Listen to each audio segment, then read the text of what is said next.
자, 이 기도문 카드 기억하시지요? 우리가 다음 세대 부흥을 위한 3만 시간 기도 운동을 시작한 지가 벌써 1년 6개월이 지났습니다. 세월이 정말 빠른데요.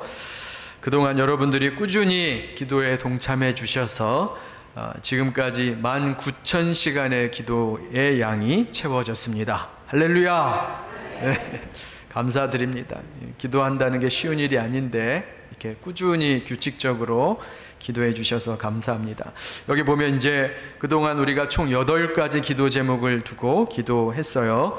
이 기도 제목이 이제 8가지가 있는데 사실 이게 그냥 아무렇게나 정한 기도 제목들이 아닙니다. 제가 이제 작년부터 2023년부터 담임 목회를 시작했는데 참 우리 귀한 원로 목사님의 뒤를 이어서 제가 목회를 시작하는데 얼마나 부담이 많이 됐겠습니까? 그래서 첫 번째 첫 해 목회 계획을 생각하면서 고민하고 기도하고 준비하면서 하나하나 기도 제목을 정한 것이 이제 여기에 기도 제목들입니다.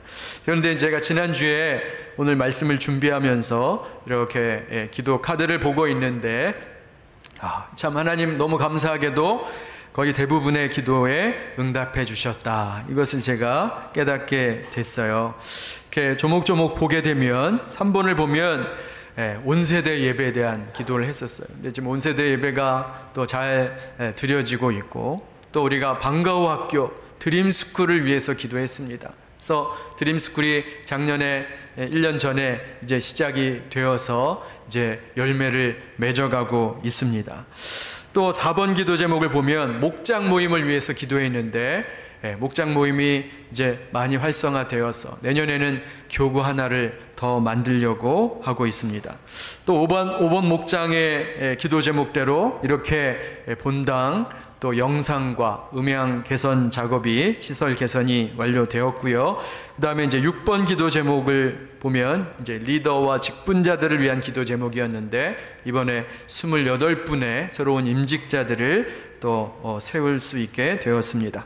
그리고 이제 8번에 보면 새가족들을 위한 기도 제목이었어요. 그래서 지난 한 해 동안 새가족들을 많이 보내주셨는데 특히 우리 젊은 세대들 3040 정착을 위해서 지난번에 3040 모임을 시작하게 되었습니다.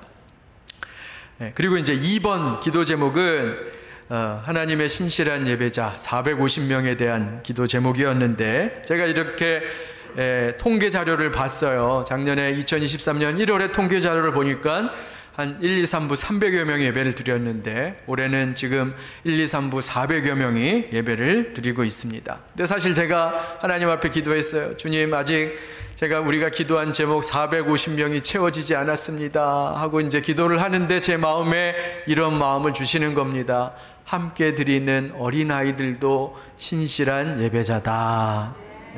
그래서 지금 온세대 예배는 500명이 넘게 같이 1부, 2부 예배 드리고 있어요. 그래서 참 너무 감사하게도 이렇게 우리가 구체적으로 기도한 내용들을 하나님께서 대부분 응답해 주셨습니다. 이제 남은 것이 금요기도의 150명의 기도자, 그리고 사실 이 기도 제목은 늘 기도했는데 연약한 지체들을 위한 치유와 회복의 기도예요. 참 아픈 분들을 볼 때 가슴이 아프고 마음이 아프죠. 그래서 우리가 늘 기도하는데 우리가 그분들을 위해서도 계속 기도해야 될 것입니다.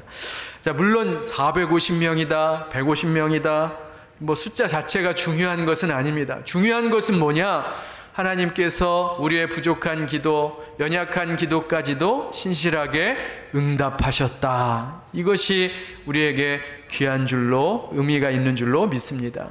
그게 우리에게 중요한 거예요. 그래서 이제 3만 시간까지 한 1만 시간이 남았어요. 3만 시간까지, 3만 시간 채우는데 1만 시간이 남았는데 끝까지 우리가 힘을 내어서 우리 1만 시간 기도 운동, 남은 기도를 채울 때 150명의 기도자도 세워주시고 또 연약한 지체들을 또 치유와 회복의 은혜를 베풀어 주실 줄로 믿습니다. 우리가 그것을 위해서 계속 기도해야겠습니다. 제가 오늘 이제 기도에 대한 말씀을 드리는 이유는 오늘로 이제 야고보서가 끝을 맺게 되는데요. 이 야고보가 기도의 사람으로 유명한 사람입니다. 이 사도 야고보, 예수님의 친동생, 예루살렘 교회의 지도자, 이 야고보는 기도의 사람으로 유명했어요.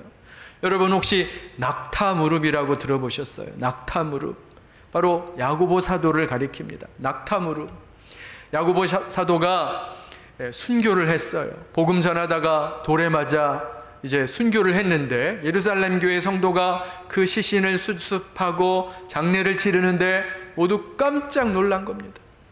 야고보 사도의 무릎을 보니까 굳은 살이 박여서 마치 낙타 무릎처럼 되었던 거예요. 그가 평생 기도의 사람이었다는 것을 알게 된 것이죠. 그래서 그때부터 야고보의 별명이 낙타 무릎이 되었습니다.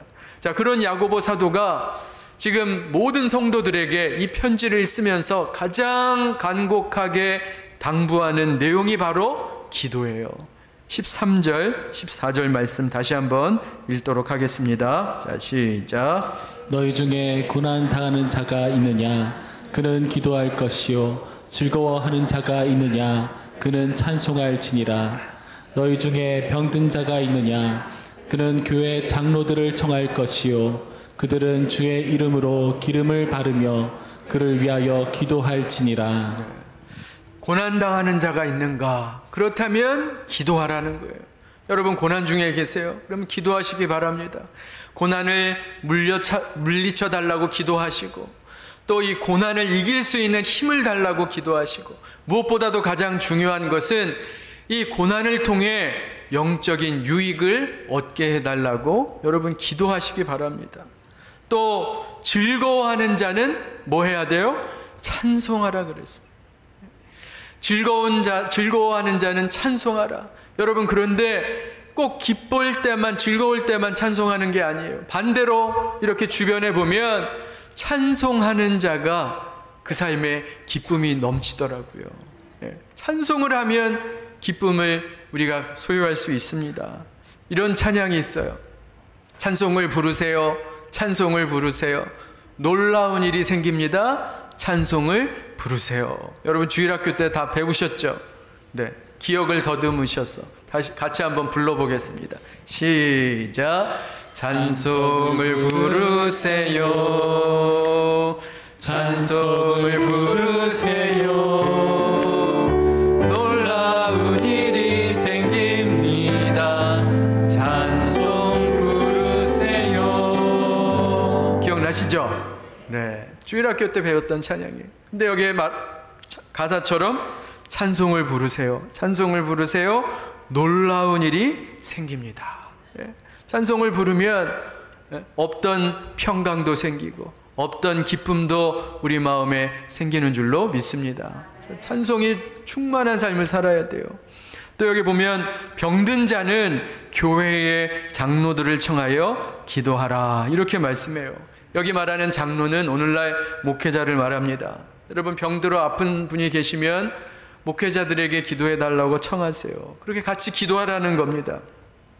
주의 이름으로 기름을 바르고 기도하라. 여기 기름은 지금으로 말하면 약을 말하는 거예요. 그러니까 여러분 병들고 아프면 약도 먹고 병원에 가서 치료도 받지만 동시에 우리가 살아계신 하나님 앞에 기도해야 하는 겁니다. 왜냐하면 우리의 생사화복을 주관하시는 분은 바로 하나님이시기 때문에 그래요. 우리의 살고 죽는 것이 의사의 손에 있는 것이 아니라 하나님의 손에 달려 있음을 여러분 꼭 기억하시기 바랍니다. 자, 그런데 이 세 가지 당부, 고난당하는 자 기도하고, 즐거워하는 자 찬송하고, 병든 자 또 기도하라고 하는 이 내용들이 사실은 다 한 가지 요약으로 요약될 수 있어요. 이 말씀은 한마디로 항상 기도하라, 쉬지 말고 기도하라, 그런 뜻입니다. 여러분 찬송이 뭐예요? 곡조 있는 기도죠. 찬송도 음을 붙인 기도예요. 그래서 기도하라, 찬송하라, 기도하라, 다 같은 기도하라는 내용이에요. 자, 그러니까 야고보 사도가 우리에게 당부하는 말씀은 고난 속에서도 기도하고, 기뻐할 때도 기도하고, 병들었을 때도 기도하고, 어떤 상황에서든지 하나님께 기도하라, 이렇게 당부하고 있는 것입니다. 그래서 여러분, 우리 기독교를 다른 말로 기도교라 이렇게 얘기하는 거예요. 기도하는 게 정말로 중요합니다. 왜 우리가 항상 기도해야 하는가? 그 이유를 16절에 말하고 있습니다. 16절 우리 같이 한번 읽겠습니다. 자, 시작. 그러므로 너희 죄를 서로 고백하며 병이 낫기를 위하여 서로 기도하라. 의인의 간구는 역사하는 힘이 큼이니라. 왜 기도해야 하는가? 여기 보니까 의인의 간구는 역사하는 힘이 큼이니라. 기도의 역사하는 힘이 크기 때문이다. 그것을 말씀하고 있어요. 이게 무슨 말입니까?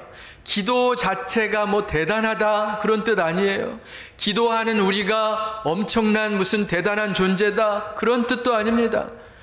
우리의 기도를 받으시는 하나님이 크신 하나님이시고 그분이 능력이 많으신 분이시다 이런 뜻을 갖고 있는 거예요. 여러분, 우리의 기도를 들으시는 하나님이 크신 분이심을 기억하시기 바랍니다. 그게 중요한 거예요. 엘리야가 지금 야고보가 이 기도의 예를 이야기하면서 엘리야 이야기를 계속해요. 엘리야가 어떤 경험을 했습니까? 엘리야가 갈멜산에서 바알과 아세라 선지자들 850명과 영적 대결을 벌이죠. 그 850명의 선지자가 하루 종일 미친 듯이 소리를 치면서 우상에게 기도합니다. 불을 내려달라고.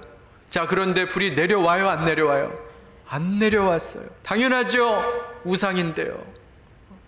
자, 그런데 엘리야가 기도했어요. 엘리야가 기도했습니다. 열왕기상 18장 37절입니다. 제가 읽어드릴게요. 여호와여, 내게 응답하소서, 내게 응답하소서. 이 백성에게 주 여호와는 하나님이신 것과 주는 그들의 마음을 되돌이키심을 알게 하옵소서 라고 기도했더니 하늘에서 불이 내려와 그 재물을 태우고 번제단과 도랑의 물까지 다 태워 없애는 놀라운 일이 일어난 것입니다. 그래서 그때 바알과 아세라 850명을 제거하고 이 하나님을 떠난 이스라엘의 영적 분위기가 바뀌어지는 놀라운 역사가 일어났어요. 그러니까 엘리야가 기도할 때 하나님께서 놀라운 역사를 이루신 줄로 믿습니다. 자, 그래서 사실 우리의 기도는 부족하죠. 우리의 기도는 부족하고 연약합니다. 완전하지 않아요. 그런데 그런 보잘것없는 우리의 기도까지도 하나님은 귀하게 여기시고 외면하지 않으시고 우리의 기도에 응답하신다는 것을 우리에게 말씀하고 있는 거예요. 그래서 기도의 역사는 그 힘이 크다. 자, 우리가 이것을 안다면 예수 믿는 성도라면 어떻게 해야 됩니까? 기도해야죠. 간절히 기도해야죠. 자, 그런데 여러분, 기도하실 때 그냥 아무렇게나 막 하시면 안 되시고 기도의 원리가 있어요. 하나님이 기뻐하시는 기도의 원리가 있습니다. 야고보 사도가 지금 그걸 이야기하고 있어요. 그래서 여러분, 기도하실 때 이 세 가지 원리를 꼭 기억하시고 기도하시기 바랍니다. 세 가지 원리가 있는데 첫 번째로 회개 기도를 해야 한다는 거예요. 16절에 보면 이런 말씀이 있어요. 그러므로 너희 죄를 서로 고백하며. 이거 회개 기도를 말하는 거예요. 여기서 죄를 고백한다는 것은 뭘 말합니까? 가톨릭에서 말하는 강제적인 고해 성사를 말하는 게 아니에요. 여러분들이 기도하실 때 내 마음속에 있는 악한 생각들, 또 내가 지은 하나님 앞에 범죄한 것들, 그것들을 스스로 자원하는 마음으로 하나님 앞에 내려놓는 것, 그것이 바로 회개 기도입니다. 여러분, 이것이 굉장히 중요한 거예요. 회개 기도를 여러분 기도하실 때 회개 기도를 놓치지 마시기 바랍니다. 여러분, 우리가 기도할 때 사실 하나님 앞에 청구하는 기도들을 많이 하죠. 하나님, 이거 도와주세요. 이것 좀 도와주세요. 이렇게 도와달라는 달라달라 하는 기도를 많이 하는데 사실 그거 이전에, 그거 구하기 전에 우리가 회개 기도를 먼저 해야 돼요. 왜 그런가? 왜 회개 기도가 중요한가? 왜냐하면 회개할 때, 우리가 죄를 고백할 때 예수 그리스도의 보혈로 정결함을 받아 하나님의 존전 앞에 나아갈 수 있기 때문에 그렇습니다. 우리가 하나님 앞에, 보좌 앞에 나아가는 거예요. 기도라는 것은 뭡니까? 하나님 앞에 나아가는 거거든요. 자, 그런데 우리가 먼저 예수 그리스도의 보혈로 정결함을 입어야죠. 히브리서 10장 19절에서 22절 말씀인데 우리 같이 교독하겠습니다. 교독합니다. 그러므로 형제들아 우리가 예수의 피를 힘입어 성소에 들어갈 담력을 얻었나니 그 길은 우리를 위하여 휘장 가운데로 열어놓으신 새로운 살 길이요 휘장은 곧 그의 육체니라. 또 하나님의 집 다스리는 큰 제사장이 계심에 우리가 마음의 뿌림을 받아 악한 양심으로부터 벗어나고 몸은 맑은 물로 씻음을 받았으니 참 마음과 온전한 믿음으로 하나님께 나아가자. 네. 그래서 우리가 하나님 앞에 나아갈 때는 늘 예수 그리스도의 보혈을 의지해서 우리의 죄를 고백하고 용서함을 받을 때 하나님 앞에 존전 앞에 나아갈 수 있다는 것입니다. 아, 목사님, 그런데 제가 보니까 매주 똑같은 회개 기도를 반복하고 있어요. 아, 그게 무슨 의미가 있나요? 네, 사실 똑같은 회개 기도를 저도 할 때가 많습니다. 지난주에 했던 회개 기도인데 이번 주에 또 하고 있어요. 참 민망하고 부끄러울 때도 있죠. 주님, 제가 안 그런다고 다짐하고 다짐했는데 또 똑같은 죄를 반복해서 지었습니다. 참 그만큼 여러분 죄를 이긴다는 것이 쉽지 않습니다. 쉬운 일이 아니에요. 그렇게 다짐을 해도 또 실패하고 넘어질 때가 있어요. 자, 그럼에도 불구하고 우리는 회개 기도를 계속해야 합니다. 끈질기게 하나님 앞에 회개하고 우리의 죄를 고백하고 또 우리가 승리할 수 있는 힘을 달라고 기도할 때 여러분 놀라운 일이 벌어지는 거예요. 여러분 그렇게 끊임없이 하나님 앞에 회개 기도할 때 어느 순간 여러분 자신을 발견하게 될 거예요. 아, 내가 그 죄를 이제는 짓지 않고 있네. 이것을 발견할 때가 올 줄로 믿습니다. 그래서 보혈의 능력으로 우리는 승리를 얻을 수 있는 거예요. 그래서 여러분 반복적인 회개 기도일지라도 여러분 끝까지 해보세요. 그리고 하나님의 도우심을 구하시고 승리를 구하는 저와 여러분 되기를 주님의 이름으로 축원합니다. 자, 회개 기도 기억하시고 두 번째로는 믿음의 기도를 해야 합니다. 우리가 기도할 때 꼭 믿음의 기도, 믿음을 가지고 기도해야 돼요. 15절 말씀입니다. 믿음의 기도는 병든 자를 구원하리니 주께서 그를 일으키시리라. 혹시 죄를 범하였을지라도 사하심을 받으리라. 여러분, 믿음이란 뭘까요? 믿음이 뭡니까 도대체? 우리가 믿음 얘기 너무 많이 하는데 믿음이란 뭐인가? 히브리서 10장 6절에 믿음의 정의에 대해서 말씀하고 있어요. 같이 한번 읽겠습니다. 히브리서 10장 6절. 자, 시작. 믿음이 없이는 하나님을 기쁘시게 하지 못하나니 하나님께 나아가는 자는 반드시 그가 계신 것과 또한 그가 자기를 찾는 자들에게 상 주시는 이심을 믿어야 할지니라. 네. 믿음이 뭐예요? 첫 번째, 하나님이 살아계시다는 것을 믿는 거예요. 두 번째, 그분이 우리에게 응답하시는 분, 상 주신다는 것을 응답하신다는 거예요. 우리의 기도에 반응하시는 분이시라는 것을 믿는 게 믿음입니다. 믿음의 내용이에요. 덮어놓게 믿는 게 아니죠. 하나님 살아계신 건 믿고 우리의 기도에 반드시 응답하시는 분이시라는 것을 믿고 우리는 기도해야 하는 거예요. 여러분, 정말로 하나님께서 여러분의 기도에 응답하시는 하나님이신 것을 믿으세요? 네. 우리가 그 믿음을 가지고 기도하는 겁니다. 아우, 목사님, 제 기도는 하나님이 응답하시지 않던데요. 이렇게 생각하시는 분도 계실 거예요. 왜 이런 말들이 자꾸 나올까요? 왜 이런 말들을 하게 돼요? 이런 말들의 그 내면을 보면 결국은 내가 원하는 방식대로 하나님이 해주시지 않았다는 얘기예요. 근데 여러분, 하나님이 우리에게 기도에 응답하실 때는 꼭 예스만 있는 게 아니에요. 많은 사람들은 예스만 하나님의 응답이다 이렇게 생각하는데 그렇지 않습니다. 하나님의 응답에는 노도 하나님의 응답이에요. 그리고 wait, 기다려라, 그것도 하나님의 응답이에요. 또 응답이 있어요. better way, 더 좋은 길이 있어. 또 다른 길이 있어. 이것도 하나님의 응답인 줄로 믿습니다. 그러니까 여러분들이 예스만 하나님의 응답이라고 생각하니까 예스 안 해주시니까 응답 안 하셨다라고 생각하는 거예요. 여러분 생각해 보세요. 여러분의 자녀들이, 어린 자녀들이 부모님에게 뭔가 요구를 하잖아요. 청구를 하잖아요. 그런데 해달라는 대로 다 해줍니까? 그렇게 하지 않잖아요. 그렇게 하면 애를 망치잖아요. 그래서 때로는 안 돼, 기다려, 이렇게 말하는 것처럼 하나님도 우리에게 다양한 방법으로 응답하신다는 거예요. 그러니까 여러분, 내 뜻대로 안 이루어졌다고 지금 당장 빨리 내가 원하는 대로 해주세요, 이것은 성도의 모습이 아니라는 것입니다. 그래서 여러분 꼭 기억하세요.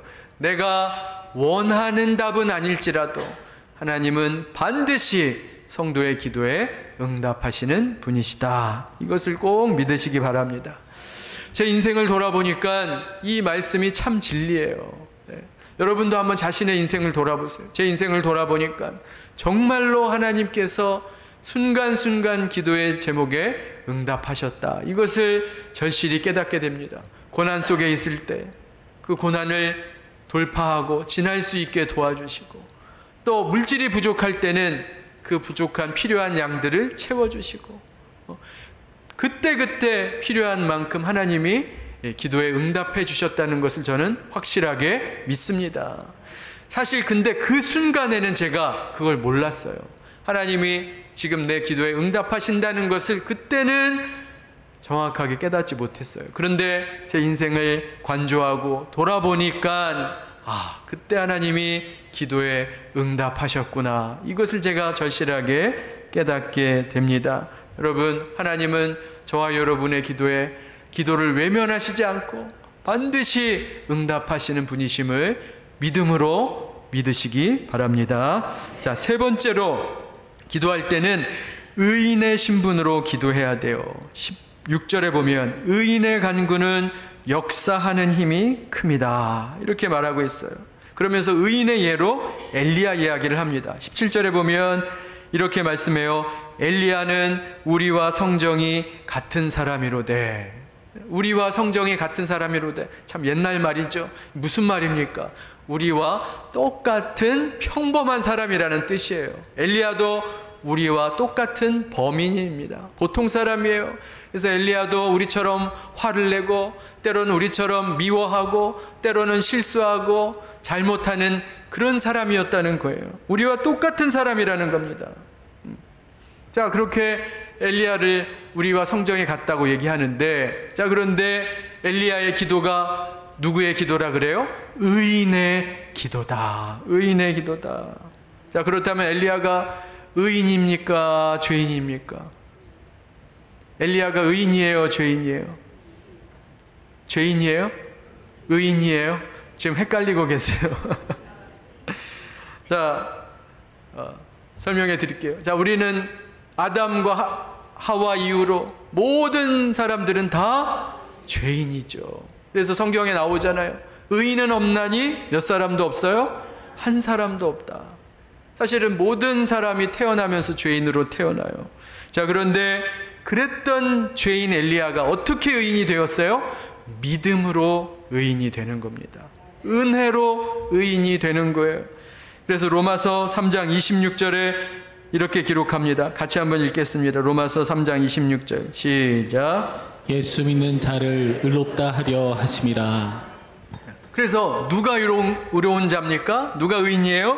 예수를 믿는 자가 의로워지는 거예요. 그걸 우리가 칭의라고 합니다. 의롭다함을 받았다. 의롭다함을 받았다. 자, 그러면 제가 다시 한번 여쭙게요. 이번에는 여러분은 의인입니까? 죄인입니까? 의인입니까? 죄인입니까? 네, 잘하셨어요. 우리는 의인이에요. 왜요? 예수 그리스도를 믿기 때문에.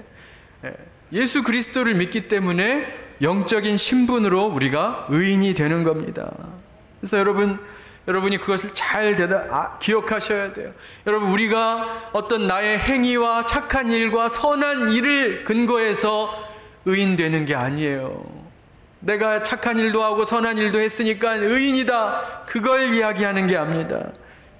우리는 여전히 부족하고 허물도 많고 죄도 짓지만 오직 예수 그리스도의 십자가 보혈을 믿는 그 믿음으로 우리의 영적인 신분이 의인이 된 줄로 믿습니다.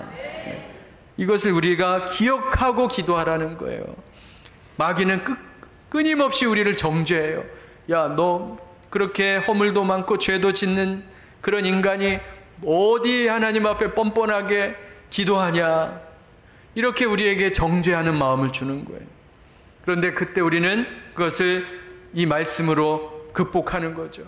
내가 선해서 착해서 의인이 아니라 예수 그리스도의 십자가 보혈을 의지하는 그 믿음으로 하나님이 나를 의롭다 하셨기에 내가 아무런 거리낌 없이 하나님의 보좌 앞에 나아가는 영적인 하나님의 자녀 되었다, 이렇게 선포하는 저와 여러분이 되어야 할 줄로 믿습니다. 그래서 여기서 말하는 의인의 간구는 어떤 특별한 사람이 하는 기도가 아니에요. 우리는 자꾸 의인의 간구라 하면 무슨 특별한 사람, 영적으로 수준이 높은 사람, 그런 사람들의 기도를 떠올리는데 그게 아닌 거예요. 여기서 말하는 의인의 간구는 저와 여러분의 기도가 의인의 간구인 줄로 믿습니다. 그래서 부천평안교회 이름으로 성도들이 함께 모여 기도하면 그것이 하나님 기뻐하시는 의인의 간구가 된다. 이것을 야고보 사도가 우리에게 말씀하고 있어요. 그래서 우리가 3가지 배웠죠. 기도할 때 3가지 원리 꼭 기억하세요. 회개 기도를 해야 됩니다. 믿음의 기도를 해야 됩니다. 의인의 신분으로 기도해야 되는 거예요. 자, 이제 말씀을 맺고자 해요. 자, 기도에 대해서 배우는 것이 중요하지 않죠. 중요한 것은 뭡니까? 기도를 행하는 것이 중요합니다. 올해 표어가 듣고 행하라는데 기도에 대해서 아무리 들으면 뭐합니까? 기도를 하지 않으면 의미가 없는 것이죠. 그래서 기도를 해야 돼요. 기도를 우리가 해야 됩니다. 제가 요즘 읽고 있는 책 중에 하나가 최상훈 목사님이란 분이 지은 기도는 사라지지 않는다, 그런 제목의 책을 읽고 있어요. 근데 그 책에 보면 이런 말이 있어요. 성도가 드리는 기도는 절대 사라지지 않는다. 자, 한번 따라해 보세요. 기도는 사라지지 않는다.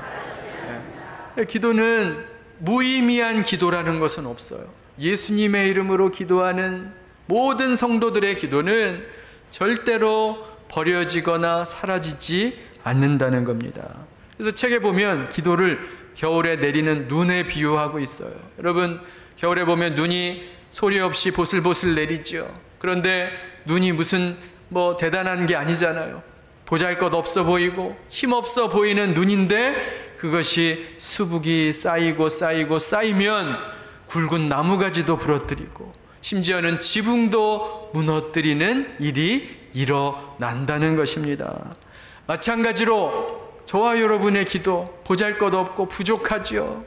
그렇지만 그런 부족하고 작은 연약한 기도일지라도 하나님은 외면하시지 않고 그 기도에 반응하신다는 것을 여러분 꼭 기억하시기 바랍니다. 자, 중요한 것은 뭐냐면 기도를 하는 거예요. 그래서 우리가 하나님 보좌 앞에 우리의 기도를 쌓아야 하는 것입니다. 하나님 보좌 앞에 기도가 쌓인다는 것, 이거 성경에 나와 있어요. 우리 같이 한번 보겠습니다. 계시록 8장 3절 4절 말씀입니다. 같이 한번 읽겠습니다. 시작. 또 다른 천사가 와서 제단 곁에 서서 금 향로를 가지고 많은 향을 받았으니 이는 모든 성도의 기도와 합하여 보좌 앞 금 제단에 드리고자 함이라. 향연이 성도의 기도와 함께 천사의 손으로부터 하나님 앞으로 올라가는치라. 네, 계시록에 보니까 이제 하나님 보좌 앞에 천사가 금향로를 가지고 옵니다. 그 금향로 안에 뭐가 들어있어요? 모든 성도의 기도가 들어있다. 성도들의 기도가 그 금향로에 쌓여 있는 거예요. 기도가 금향로에 들어있다는 것은 무슨 뜻을 말합니까? 하나님이 그 기도를 귀하게 보신다는 거예요. 여러분, 쓰레기통 안에는 뭐가 들어있어요? 쓰레기가 들어있고 오물통 안에는 오물이 들어있는 거예요. 자, 그런데 성도들의 기도를 금향로에 담아서 받으신다는 이야기는 하나님께서 그만큼 성도들의 기도를 귀하게 금과 같이 여기신다는 것입니다. 그래서 중요한 것은 뭐냐면 그 기도의 양이 채워져야 하는 거예요. 아까 말씀드린 것처럼 엘리야, 기도자의 예로 말씀한 엘리야는 우리와 성정이 같은 사람, 똑같은 사람이었어요. 우리와 똑같은 사람이었어요. 그런데 말씀을 보니까 차이점이 하나 있었어요. 그게 뭐냐? 엘리야는 기도할 때 간절히 기도했다.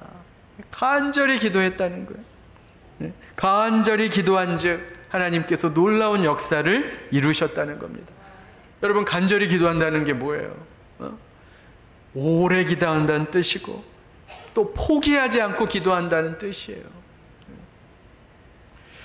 여러분, 여러 가지 인생에 문제가 있으세요. 그러면 쉽게 포기하지 마시고 하나님 앞에 끈질기게 간절히 기도하시기를 주님의 이름으로 축원합니다. 하나님 앞에 오래 기도하세요. 채워져야 할 기도의 양이 있습니다. 하루에 5분 기도하셨다면 이제 10분 기도하세요. 하루에 10분 기도하셨다면 20분 기도하시기 바랍니다. 기도의 양이 그 금향로에 채워질 때 하나님께서 놀라운 일을 이루실 줄로 믿습니다. 우리가 다음 세대 부흥을 위해서 계속 기도하기를 원해요. 이제 1만 시간 남았습니다. 1만 시간 남았어요. 우리가 믿음을 가지고 낙심하지 않고 끝까지 기도할 때 150명의 기도의 자도 세워주시고 또 우리 연약한 지체들 치유와 회복의 은혜를 베풀어 주실 줄로 믿습니다. 우리 모두가 부천평안교회가 이제 정말로 하나님의 살아계심과 역사하심과 일하심을 기대하면서 간구하고 기도할 때에 다음 세대에 우리 자녀들에게 영적 부흥을 허락하시는 하나님의 놀라운 은혜와 일하심을 경험하시는 저와 여러분의 삶이 되시기를 주님의 이름으로 축원합니다.